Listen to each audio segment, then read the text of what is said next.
আচ্ছা, আরেকটা খুব ইম্পর্ট্যান্ট প্রশ্ন এবং এটা আমাকে ক্ল্যারিফাই করতেই হবে।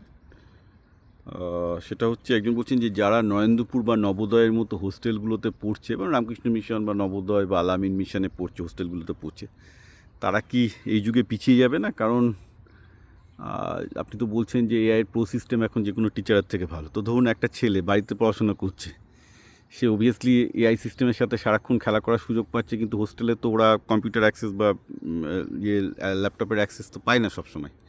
আমি বললাম হ্যাঁ, এটা জেনুইন ট্রু।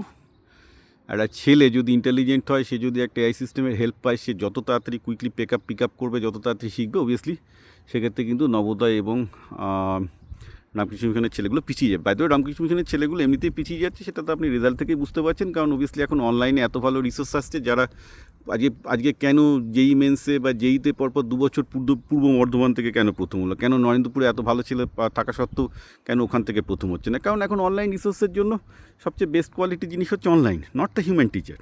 এবার এআই আসার পর সেটা আরও আরেকটা ধাপ বেড়ে গেছে, তো আরও হবে এই ব্যাপারটা। সুতরাং অবভিয়াসলি আমরা দেখতে পাচ্ছি যারা হোস্টেলে যাচ্ছে তারা কিন্তু কম্পিটিশনে পিছিয়ে পড়ছে। এটা লাস্ট 2 বছরের ডেটাই আপনাকে বলে দেবে যে নরেন্দ্রপুর এগুলো অলরেডি পিছিয়ে গেছে, এই নয় যে পিছিয়ে পড়বে।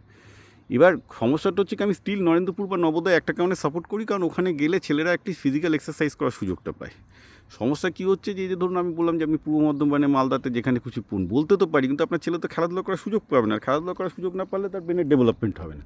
অতএব আপনার ছেলে হয়তো একটুখানি এগিয়ে যাবে পড়াশোনায়, যেহেতু সে সেলফ পাচ্ছে, কিন্তু লং টার্মে কী হবে আমি বলতে পারবো না। কারণ খেলাধুলা না করলে লং টার্মে কারো ভবিষ্যৎ নেই, এটা আমি সরাসরি বলে দিয়েছি।